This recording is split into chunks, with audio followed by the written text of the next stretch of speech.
Jason was tired, hungry, and completely lost in the desert of Zirellia Prime.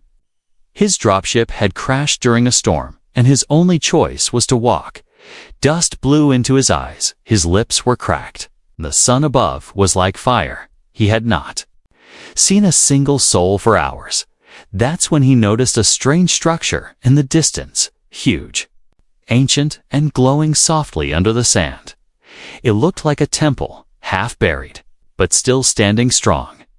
"I just need shelter," Jason muttered, pulling his jacket tighter as the wind screamed louder.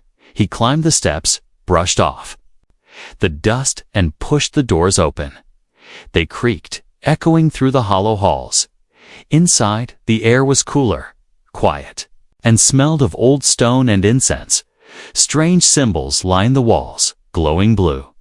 Jason didn't care about the alien markings. He was too thirsty and too tired as he walked deeper into the temple. He heard something like splashing water. He turned a corner, following the sound, hoping it was what he thought it was. He stepped into a chamber lit by glowing crystals, and in the center was a beautiful pool. And in that pool was a girl, an alien girl with soft lilac skin, glowing tattoos on her back, and silver hair flowing down like silk. She was bathing, her back to him, unaware she was being watched. Jason gasped and quickly turned around, but the noise had already given him away. The girl spun around and screamed. Covering herself with her arms, guards burst into the room within seconds, weapons drawn. Jason raised his hands. "Wait. I didn't mean to. I didn't know," but the guards didn't listen. They tackled him to the ground, chains clinking as they restrained him. The girl stepped out of the pool, her eyes wide and furious. She pointed at him and said something in her alien tongue. The guards grew silent, then looked at each other in shock.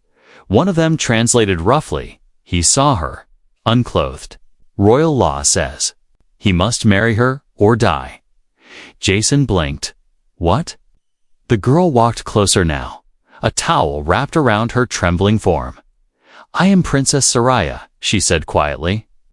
"And you have seen what no outsider is allowed to see?" Jason tried to explain. "It was an accident, I swear." She shook her head. "Doesn't matter, human.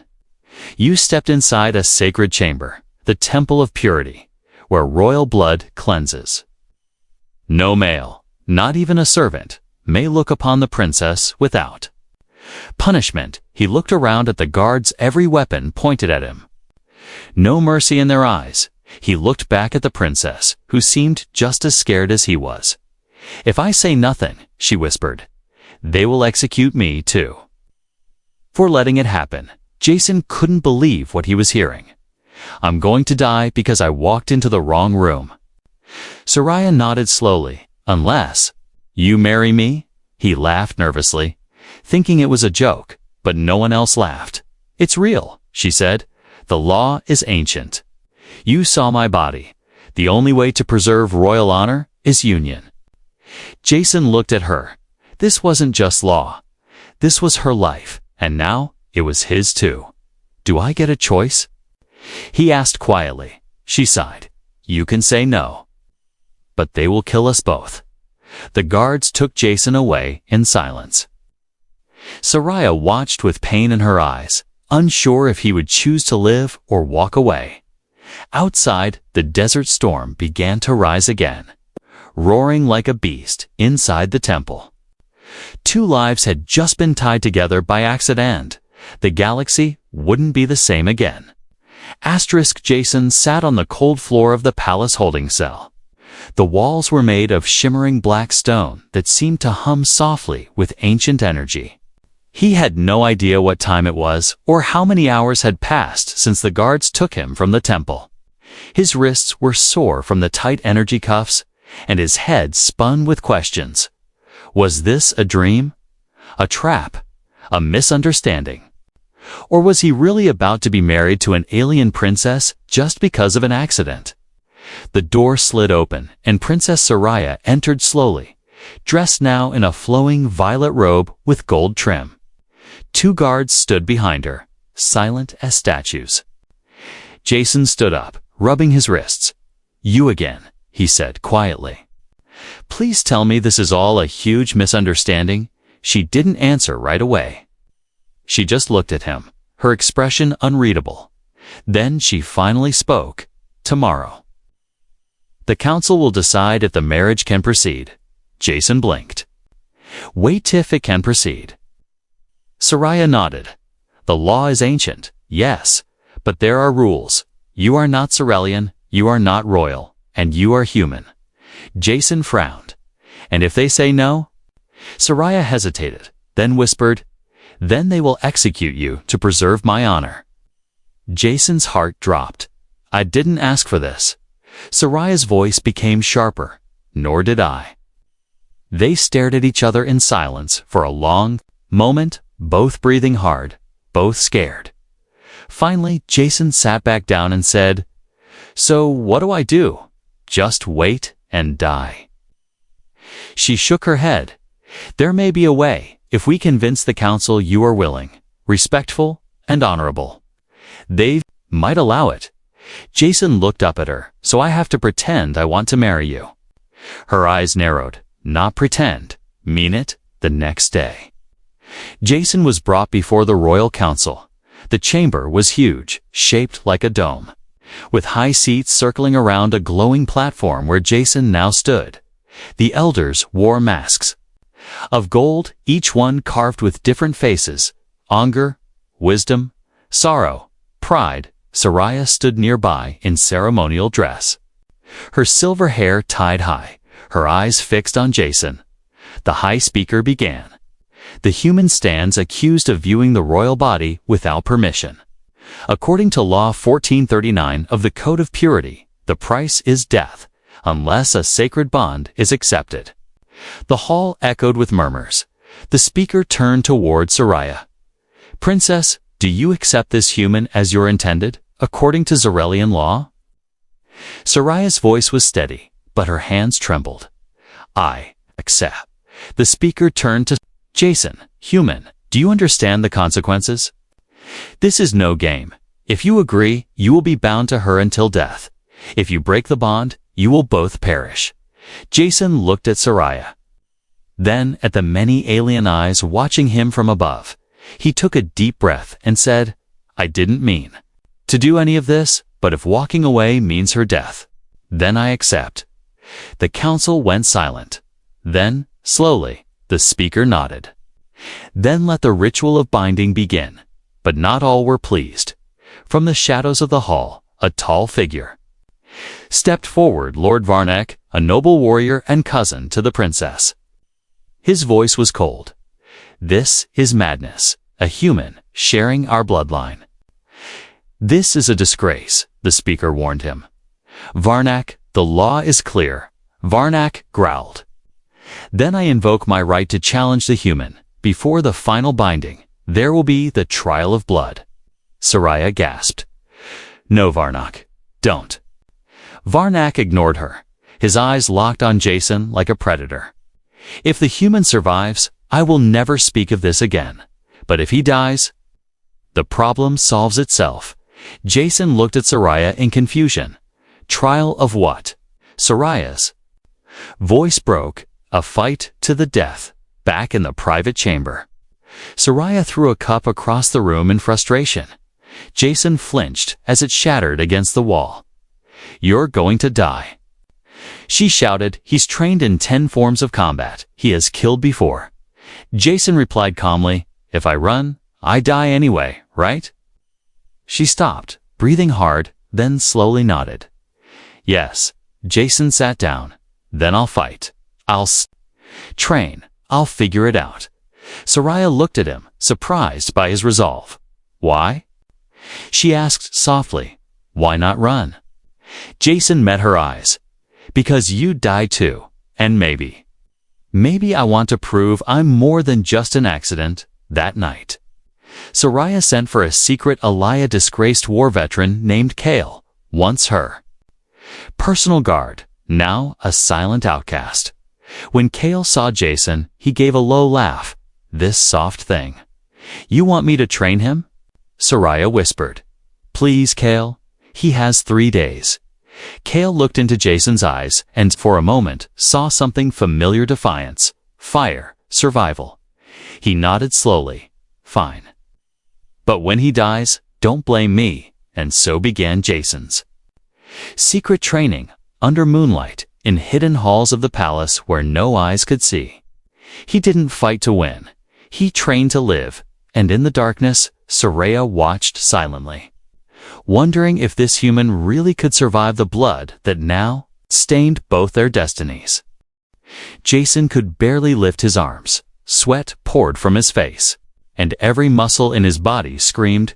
Kale, the old Zirellian war veteran, circled him like a hawk, his arms crossed. Again, Kale growled, tossing a wooden practice blade to the ground near Jason's feet. Jason picked it up, breath shaking. Can't I rest for just? Kale snapped. No. You want to survive the blood trial? You don't rest, you fight. From the shadows, Princess Soraya watched quietly. Hidden behind the old temple pillars, she came every night now, saying nothing, just watching. At first, she came to see if he would give up, but now, something in her chest stirred whenever she saw him rise after every fall. Jason swung again, this time faster, his body learning Kale's movements. He ducked a strike, twisted his blade, and landed a hit to Kale's side. The older man grunted. In surprise, you're learning? Jason fell back, gasping, not fast enough. Kale gave a small nod. You have 3 days left. That's plenty. If you don't die in training first. Later that night, Soraya approached him in the courtyard garden, where he sat alone with a bandaged shoulder. You could still run, you know, she said softly. Jason looked up at her with tired eyes. Yeah, but I won't. Why? She asked, sitting beside him. You don't even know me. Jason shrugged. I know you didn't want this either. I know you're risking everything too. He paused, then smiled. And I know. You have a very dramatic voice when you're angry. Soraya blinked, then let out a quiet laugh she didn't mean to. It surprised even her. I've never seen a human before, she admitted. You're different than I expected. Jason raised an eyebrow. Ugly. Loud. She shook her head, smiling slightly. Brave. The next morning, the preparations for the ritual of bonding began. Before the blood trial, tradition demanded the two take part in a series of trust steps, dances, rituals, and a strange thing called the gaze. Soraya explained, we must sit face to face and open our thoughts for a few seconds. It's a test of connection. Jason asked, will it hurt? She replied, only if you fight it. That afternoon, they sat across from each other in a sacred circle drawn on polished stone. They placed their hands over each other's hearts, and the ritual began. A light passed between them, a soft glow. Like fireflies dancing, Jason saw flashes, not full memories, just pieces. Soraya as a child, alone in a giant room, crying silently. Her mother's face gentle but cold, her father's voice commanding but distant. At the same time, Soraya saw pieces of Jason's mind. A young boy sitting on a rooftop staring at the stars. An empty chair at a birthday table. A crash. A broken ship. A lonely man drifting through space. When the glow faded, they pulled apart, both breathing hard. Both blinking tears from their eyes. Neither spoke at first. Then Soraya whispered, you really are alone. Jason nodded, and you're not as cold as you pretend. They looked at each other differently now. Not as strangers, not as enemies, but something new. Something fragile and unspoken. That evening, they walked together through the outer palace gardens. The sky above Zirellia Prime was deep purple, with 2 moons glowing softly. Soraya stopped by a water fountain shaped like a winged beast. I used to think marriage was a cage, she said, staring at the water, but maybe it could be something else. Jason stood beside her. I never thought I'd marry at all. She smiled slightly, especially not to someone with silver skin and glowing tattoos. He grinned.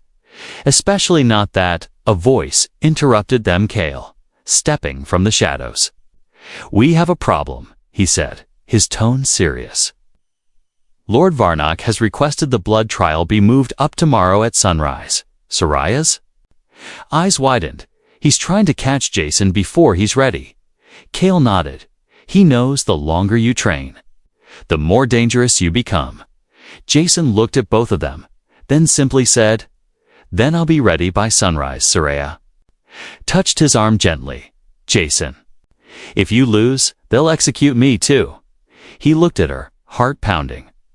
"Then I guess I can't lose." She hesitated, then leaned forward, pressing her forehead against his. An ancient Zirellian gesture of trust. "For what it's worth," she whispered, "you're not just doing this alone anymore." As the two moons moved behind the palace walls, the wind whispered through the stone. Somewhere deep inside the temple, the old laws stirred again, and two hearts, one human, one alien, beat a little faster. As the bond between them quietly began to grow stronger than either expected. The sky over Zirellia Prime turned blood red as dawn approached. Inside the training chamber, Jason stood in silence, his hand resting on the practice blade Kale had given him. He hadn't slept, not even for a second. The blood trial was only hours away, and every heartbeat felt like a countdown to death. Suddenly, the chamber door opened and a hooded servant slipped inside. "Human," the voice whispered. "There's still time. I can help you escape." Jason narrowed his eyes. "Who sent you?" The servant hesitated, then said, "Someone who believes the princess deserves to live and not die because of you." He tossed a small device on the floor, blinked, and shimmered. "A portable cloaking unit. You can vanish from the palace. Disappear into the outer cities. They'll never find you." Jason looked down at it, then up at the door, then back at the servant. "Tell whoever sent you." "Thanks," he said. "But no," the servant frowned. "You're a fool. They will kill you. And her." Jason simply replied, "Not if I win." The servant vanished into the hall, muttering, "Then both your blood will stain the stones by sunrise." Later that day, Sariah found Jason sitting alone beneath a statue of her great-grandmother, the warrior queen who had once united half the star systems. Her arms were folded, her crown tilted proudly on her stone head. Jason looked up at it and smiled. "She looks like you." Sariah raised an eyebrow. "Old and made of stone." He laughed. "No, like someone who scares the stars, but hides softness underneath." Sariah sat beside him, quiet for a moment, then said, "Kale told me you refuse to run." Jason nodded. "If I run, you die. If I fight, maybe we live." She didn't speak for a while, her fingers brushing the edge of her sleeve. Then she whispered, "I was going to let you go. You know, I even had someone ready to sneak you out." Jason turned to her, surprised. "Why?" Sariah looked away. "Because I didn't want your death on my heart. Because I thought maybe you deserved a choice."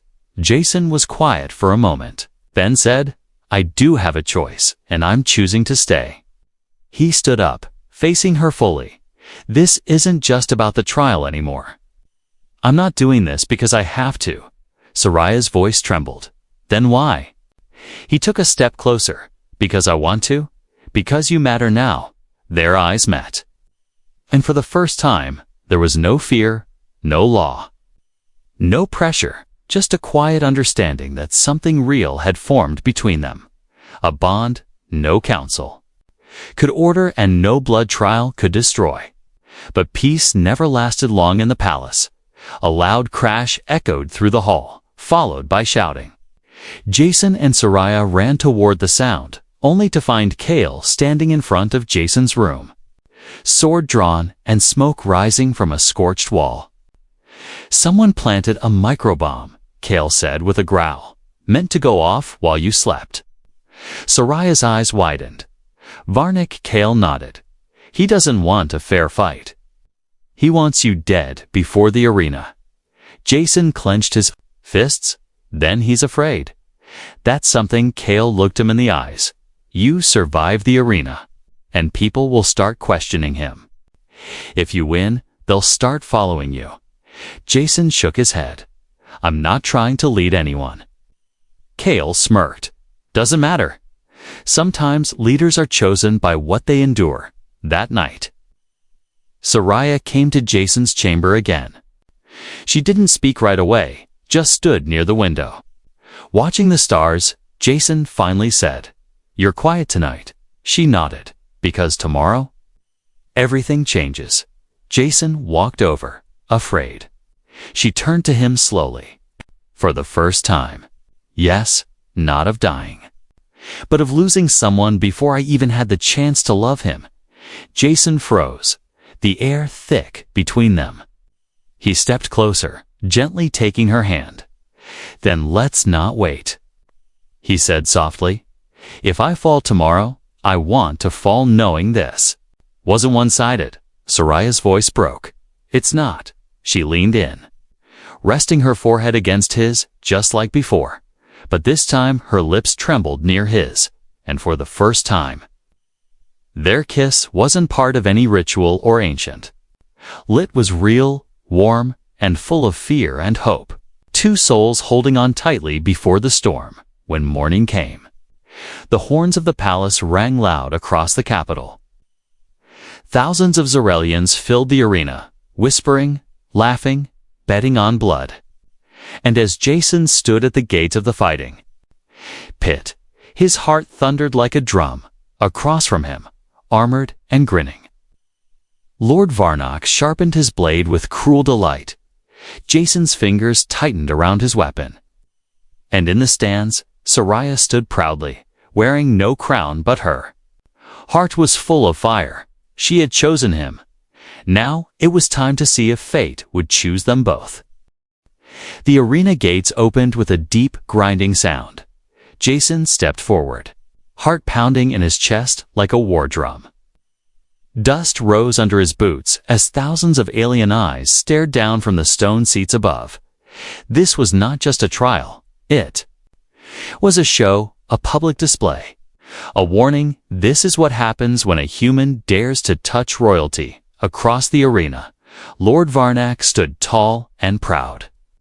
Wearing silver armor edged in black, his sword was longer than Jason's arm and curved like a fang. He smirked at the sight of the human holding only a short training blade. The crowd chanted his name. Varnock, Varnock, Varnock. Jason glanced toward the royal balcony. Soraya stood there, hands gripping the edge, her knuckles white. Kale stood behind her, arms folded, stone-faced. Jason nodded once, just enough to let her know he saw her. A horn echoed. Through the sky, the speaker's voice boomed over the arena. By Zirellian law, this is the trial of blood. Death ends it, honor seals it. He raised his hand, then dropped it. Begin? Varnock charged first, fast, too fast.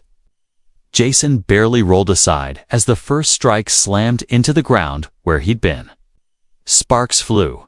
Dust clouded the air. Jason scrambled up, blocking. The next blow with his smaller blade, the force knocked him back, almost breaking his arm. He gritted his teeth, pain surging through his muscles. Come now, human, Varnock taunted. Circling him like a predator, you thought honor would protect you? Jason didn't answer. He focused on his breathing, remembering Kale's words, don't match his strength. Match his mind? Jason led Varnock toward the jagged rocks near the arena edge. He slipped once on purpose, feigning weakness.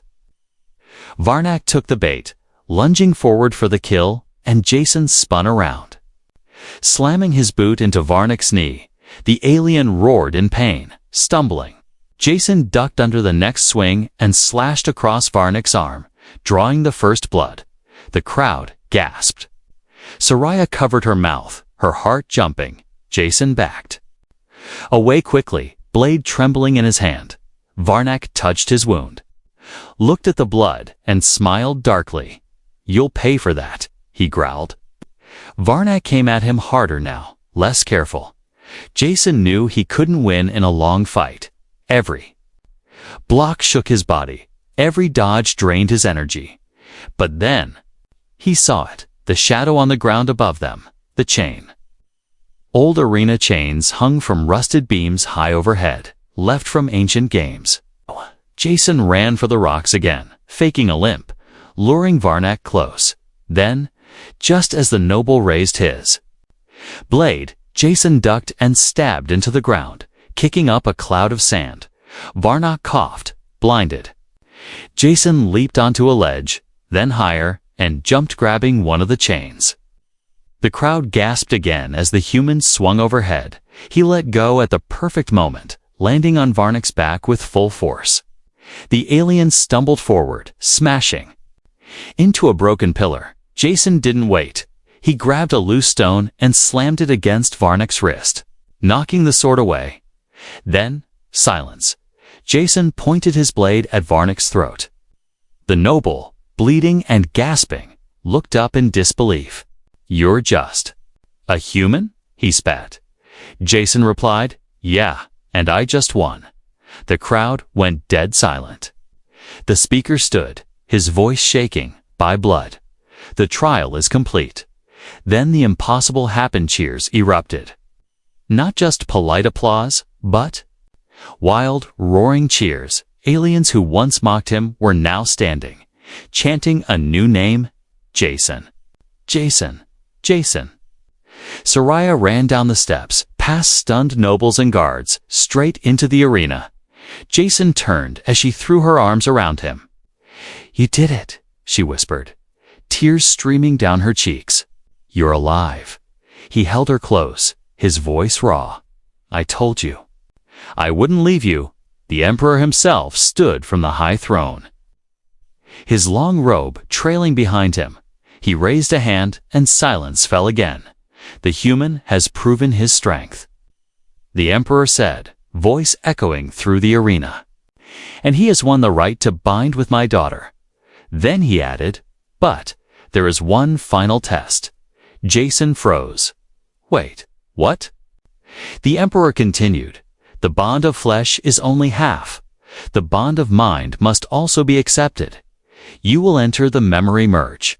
Soraya stiffened. "Father?" "He's not Zirellian. He enters the merge and fails. He could die." The emperor stared down, unmoved, "Then let him prove that his soul is as brave as his blade." Jason looked at Soraya, her eyes wide with fear. He nodded slowly. "I'm not afraid, not anymore." Soraya held his hand tightly. "Then we do this together," she whispered. As the sun sank behind the temple walls, the arena emptied slowly up. But the real challenge still waited. Not a battle of swords, but of memories, of pain, truth, and the kind of love that could tear two minds apart, or bring them closer than ever before. Jason stood barefoot in the Temple of Mind, a place so silent it felt like time had stopped. The floor beneath him shimmered like water, even though it was solid. He wore only a simple tunic now, no armor, no weapons, no protection. Beside him, Soraya held his hand, her touch warm and trembling. Together, they faced the giant crystal throne where the High Oracle waited. The Oracle's voice was old and echoing, as if 1,000 voices spoke through her. "You come not as warriors, not as royals, but as minds willing to merge." She pointed to the twin memory stones behind her, one blue, one gold. "These will open your deepest truths. If you are compatible, your minds will bond. If not, your thoughts will clash, and you may lose yourselves forever." Jason looked at Soraya. "So this is like psychic marriage counseling." She almost laughed through her nerves. "Something like that." The Oracle nodded once, then said, "Begin." Jason and Soraya stepped forward and placed their hands on the stones. A sudden pulse shot through the chamber, and their eyes went white. They didn't fall. But they were no longer standing. They were somewhere else, Inside their minds, Jason found himself in the middle of a burning ship. Metal twisted and screaming, he stood as a child again, small and scared, hiding under a seat as his parents screamed over a channel. Their last words echoed, "Stay alive, Jason." No matter what, then silence, smoke, then darkness. He wanted to run, but couldn't. Then Soraya was beside him, holding his hand. Seeing what he saw, her breath hitched as she whispered, "You lost them." So young, the scene changed suddenly. They stood in a giant throne room. A little Zirellian girl, Soraya, sat alone on a tall chair, feet not touching the floor. A crown too big for her head rested beside her. Untouched, voices echoed around her, cold and strict. "Don't cry, princess," said one. "Royalty does not feel," said another. Jason watched as Soraya's face hardened. Hiding her pain, even as her heart screamed silently, he whispered, "You were never allowed to be a child." More memories flowed between them like river currents, fast and painful. Jason drifted through lonely nights aboard his scavenger ship, eating cold food, staring at stars. He had no one, spoke to no one, just silence. Year after year, Soraya floated through endless political ceremonies, forced smiles, fake promises. And jealous suitors always watched, never trusted, in both. Their lives' loneliness had grown like a shadow. Then something shifted. They stood again in the sacred pool where their story began. Jason turned, expecting Soraya to be angry again, but she wasn't. She was smiling softly, watching him. "This was the moment everything changed," she said. Jason nodded. "Yeah. And I didn't even understand the danger yet." Suddenly, pain flared. Jason saw Soraya kneeling beside her mother's body, tears staining her face as palace guards stood motionless behind her. "She died without ever telling me she loved me," Soraya whispered. Jason stepped forward, wrapped his arms around her. "I hear it now," he whispered. "She just didn't know how to show it." Then Soraya saw something Jason never told anyone, the day he nearly let himself drift into a sun. Engine broken, food gone, no messages replied. He had been ready to end it, but something stopped him, a soft voice on a rescue channel. "Don't give up, traveler. Keep breathing. Someone's coming." That voice had saved him. And now, standing in this memory, Soraya realized that voice had been hers, a speech she had broadcast to all space travelers long ago. She gasped, "That was me. I sent that message." Jason's eyes widened. "You saved me before we ever met." The world around them began to glow, the blue and gold lights spinning and weaving together. Their memories had crossed, not crashed. Their pain had matched, not clashed. Their souls, broken in different ways, had reached for each other like hands in the dark. The oracle's voice returned, distant but powerful. "The bond is true," she said. Two minds, now one. Jason and Soraya opened their eyes, blinking back tears. They were still holding hands. But something had changed. Now, when they looked at each other, they didn't see strangers or survivors. They saw home. The High Oracle stood and bowed, by mind and by flesh, by law and by choice. "You are now one." Outside the temple, the bells of Zirellia rang across the cities. The people cheered not just for tradition, but for hope, hope that maybe love, even across stars, could unite what war and law never could. As they stepped into the light, Soraya whispered, "What now, Jason?" He smiled, eyes still wet. "Now we show them what two broken hearts can build together." But far above, in the outer moons, a shadow moved. Not everyone celebrated their bond. Enemies watched in silence, preparing for the next move, because love may have won this battle, but peace was never guaranteed. The palace air was filled with song and light.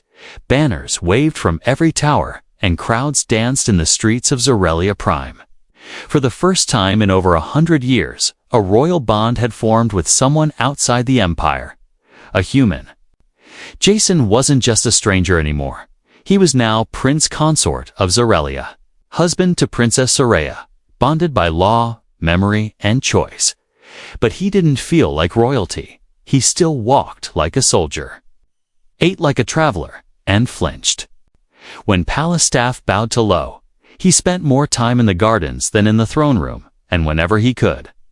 He trained with Kale not because he needed to anymore, but because it made him feel grounded.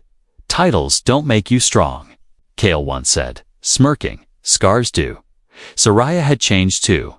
No longer cold or distant, she now laughed more, argued less, and smiled when no one was watching. She began rebuilding the old temples, opening them to the public. Let them see we are not untouchable, she told the council. Let them see we bleed and love like they do. Some nobles resisted, but most could not argue with a princess whose people now loved her.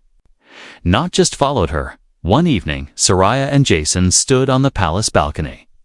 Watching the twin moons rise, lanterns floated into the sky, each carrying the wishes of a family. Jason pointed to one. That one's drifting toward the stars. Soraya leaned against him. Maybe it carries a wish big enough to reach them. He chuckled. Like what? She turned to him, eyes glowing under moonlight. A wish for peace, she said. A wish that what we've built lasts, but peace never stays silent for long. A week after the bonding, a secret message arrived.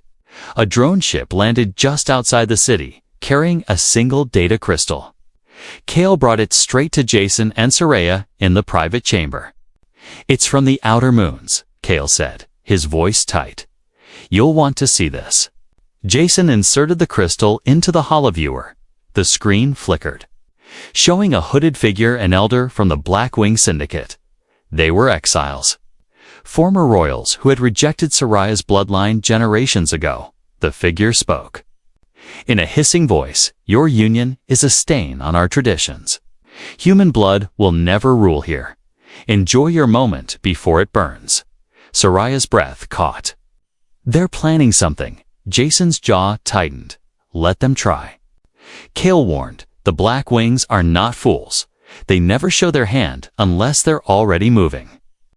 The next days were tense. Guards were doubled. Cities scanned. Watchtowers lit every night, but no attack came. And then something unexpected did. Soraya walked into their chambers one evening, holding something small in her hands, a clear orb glowing softly with gold light. Jason looked up. What is that? Soraya's voice trembled. A life crystal. He blinked, confused. Meaning? She smiled slowly. I'm with child, Jason. We're going to have a baby. The world seemed to pause. Jason stared at her, then at the orb, then back. At her again. You're sure? Soraya nodded. Completely. Jason stepped forward, gently placing his hand on hers. Tears touched his eyes. I never thought I'd be part of something like this. A family, Soraya whispered.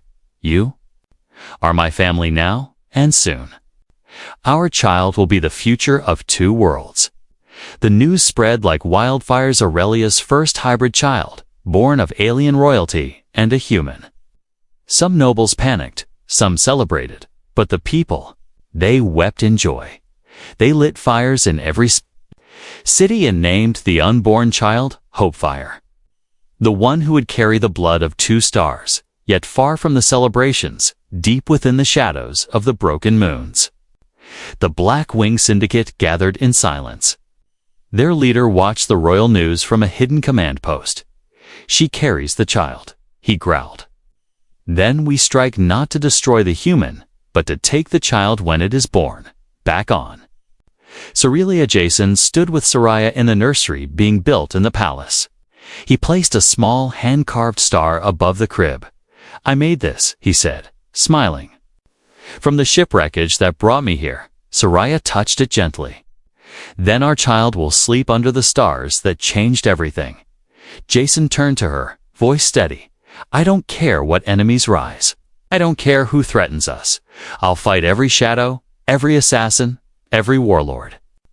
As long as you're beside me, she whispered, always, and so.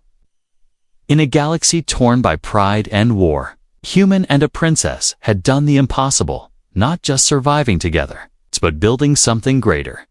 Something born not of power, but of trust, pain, and an accidental moment inside a sacred temple. They were never supposed to meet, but fate had other plans.